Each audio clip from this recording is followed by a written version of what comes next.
Steve Ray. Steve Ray. You need to talk to Steve Ray. Now I'm like, Steve Ray? Steve's one of those Catholic convert guys that he's a maniac. Like he was a Baptist, Catholic hating guy, became a Catholic. You've probably seen some of his stuff too. He's a really incredible guy. I didn't know him personally. I'd never talked to him. I'd just seen one of his videos, but I didn't know anything about the guy. So why am I feeling in this moment of prayer, Steve Ray, Steve Ray, Steve Ray? I'm like, okay, that's weird.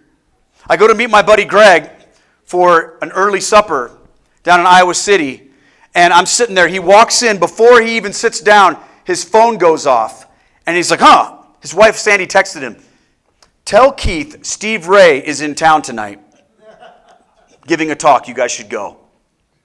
And I was like, dude. And I told him what had happened that morning in my prayer time. I'm like, we have to go. So we just jetted to Silvis, Illinois, Our Lady of Guadalupe Parish, where Steve was going to be. I called Devin. I said, meet us at this church. He's like, okay, why? Just get there. We get there. They're having mass. The church is packed. We walk in. I'm a mess. And mass is happening. I go up to get my blessing because it's time for the Eucharist, and I know I can't receive, but I want to get as close to Jesus as I can. And they have this big, beautiful wooden crucifix that hangs over the altar at this parish.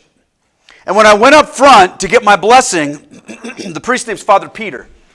He gave me the blessing. I took 2 steps to the side, and I just fell on my knees right there. And I looked up at the crucifix, and I just began to pour my heart out to God. And I remember saying this prayer to God. I said, God, if you want me to become Catholic, I will do it. But you've got to make a way. You've got to make a way. And as loudly as I've ever heard the voice of God speak to me from that crucifix, he said to me, Keith, I am the way, the truth, and the life. You don't need me to make a way. You just need me. And I realized that at that moment, people are receiving Jesus there in the Eucharist, that he's right there, and I'm this close to him. And I'm realizing that this whole entire time, what I had been doing wasn't much different than what I'd been doing when I was younger. I'd been hedging my bets. I'd been wanting to have my cake and eat it too. I wanted the treasure, but I also wanted to control it. I wanted to have my stuff. I wanted an opportunity to kind of sort through that and decide whether I could do it or not. And what he was saying to me was, it doesn't work that way. When you want to follow me, I have to be the most important thing in your life. Not all of your dumb excuses, not all of your fears, not all of your insecurities about money or what other people are going to say, not all of your identity issues or your control issues. If you want to really follow me, I am here for you, but you've got to be all in. And now's the time.